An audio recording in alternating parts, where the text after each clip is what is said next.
Hello everyone, welcome back to my channel. I hope you all are doing well. तो आज इस video में हम एक अनोखे प्रकार के डिप्रेशन यानी कि स्माइलिंग डिप्रेशन के बारे में बात करेंगे। अगर मैं आपसे पूछूं कि एक डिप्रेस्ड पर्सन कैसा होता है, तो आप बोलेंगे एक ऐसा व्यक्ति जो बहुत सैड रहता है, ज़्यादा बात नहीं करता है, बहुत उदास रहता है, गुमसुम रहता है, बहुत टायर्ड दिखता है, सोशल गैदरिंग को अवॉइड करता है और आई कांटेक्ट करने से भी बचता है। और दोस्तों, हम में से बहुत सारे लोगों को लगता है कि डिप्रेशन ऐसा ही होता है। दोस्तों, depression is not always easy to spot. ऐसे बहुत सारे लोग होते हैं जो बाहर से बहुत खुश और परफेक्ट लगते हैं, लेकिन अंदर से वो डिप्रेशन जैसी गंभीर बीमारियों से जूझ रहे होते हैं। यही है स्माइलिंग डिप्रेशन। जी हाँ, smiling depression. It is when someone hide their sadness behind smile. प्रकार के डिप्रेशन में बाहर से तो लोग बिल्कुल ठीक दिखते हैं, but inside they are struggling with hopelessness and worthlessness. और अंदर से ये बहुत ही नम फील करते हैं। Smiling depression can be story of someone who smiles through the pain and showing how appearance can be deceiving. Every morning they wake up, dress up and paint a smile on their face, but inside they feel like fraud. ये लोग हर रोज काम पर जाते हैं, deadlines भी complete करते हैं, लोगों को चेयरफुली ग्रीट करते हैं, but their minds keep wandering to dark places and making them doubt themselves. Symptoms of smiling depression.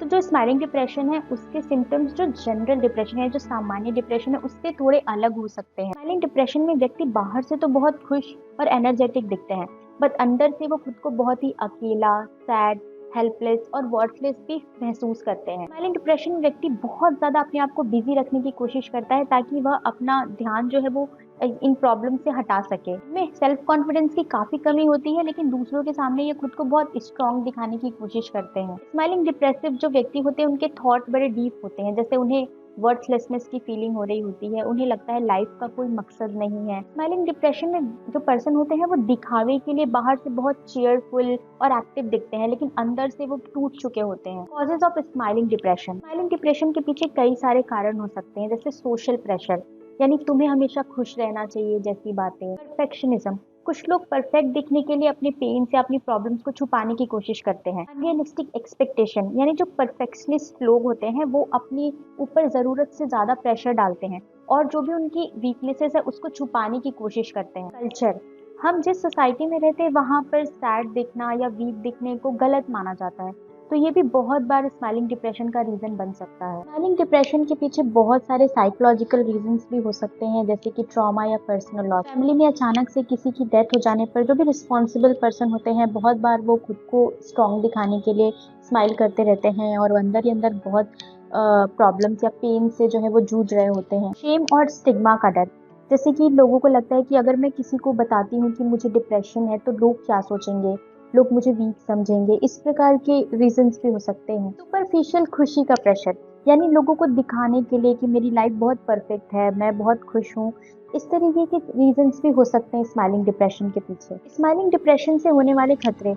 Smiling depression जो है वो बहुत खतरनाक हो सकता है क्योंकि इसे पहचानना मुश्किल है। इसमें पर्सन जो है वो सुसाइड जैसे खतरनाक कदम उठा सकते हैं। अंदरूनी जो तनाव होते हैं व्यक्ति के सेहत पे काफी बुरा प्रभाव डालते हैं और फिर यह धीरे धीरे करियर और रिलेशनशिप पे बहुत ही नेगेटिव प्रभाव डालता है। स्माइलिंग डिप्रेशन के में हुए जो रिसर्चेस हैं वो बताते हैं कि स्माइलिंग डिप्रेशन के जो व्यक्ति होते हैं वो अपने नॉर्मल बिहेवियर से लोगों को कंफ्यूज कर देते हैं। इस रिसर्च में यह भी पाया गया है कि जनरल डिप्रेशन की तुलना में इसमें जो व्यक्ति होते हैं वो ज्यादा सोशल होते हैं, एक्टिव होते हैं और पॉजिटिव होते हैं। रिसर्चर्स ने यह भी बताया कि स्माइलिंग डिप्रेशन में सुसाइड का जो खतरा है वो काफी बढ़ जाता है क्योंकि इसको पहचानना काफी मुश्किल होता है। 2018 की एशियन जर्नल ऑफ साइकेट्री में छपी एक रिसर्च के अकॉर्डिंग जो एशियाई कंट्रीज हैं वहाँ अभी भी लोग मेंटल हेल्थ के बारे में खुलकर बात नहीं करते हैं, जिसके कारण वहाँ स्माइलिंग डिप्रेशन के जो मामले थे उसमें काफी बढ़ोतरी हुई। इस रिसर्च में यह भी देखा गया है कि जो फैमिलीज होते हैं या जो सोसाइटी होती है वह भी लोगों पे काफी प्रेशर बनाती है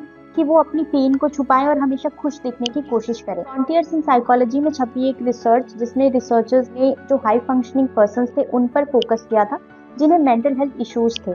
उस रिसर्च में देखा गया लोग अपने करियर और अपनी जो भी सोशल रिस्पॉन्सिबिलिटीज थी उसको बहुत अच्छे से निभा रहे थे, लेकिन अंदर से वो टूट चुके थे।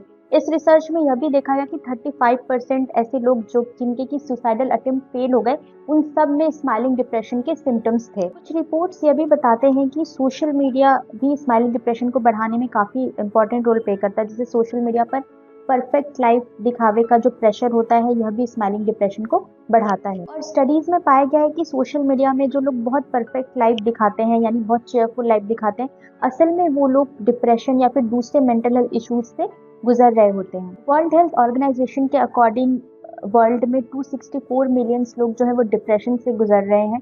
उनमें एक बहुत बड़ा हिस्सा जो है वो स्माइलिंग डिप्रेशन का अनुभव करता है। सुसाइड के 15 से 20% जो केसेस होते हैं वो स्माइलिंग डिप्रेशन के होते हैं। स्माइलिंग डिप्रेशन का संबंध मास्क डिप्रेशन से भी होता है, यानी इसे मास्क डिप्रेशन भी कहते हैं, क्योंकि इसमें व्यक्ति जो होते हैं वो सोशल प्रेशर की वजह से अपनी भावनाओं को छिपाते हैं। ये अक्सर उन लोगों में पाया जाता है जो अपने काम को लेकर काफी समर्पित होते हैं और परफेक्शनिस्ट होते हैं।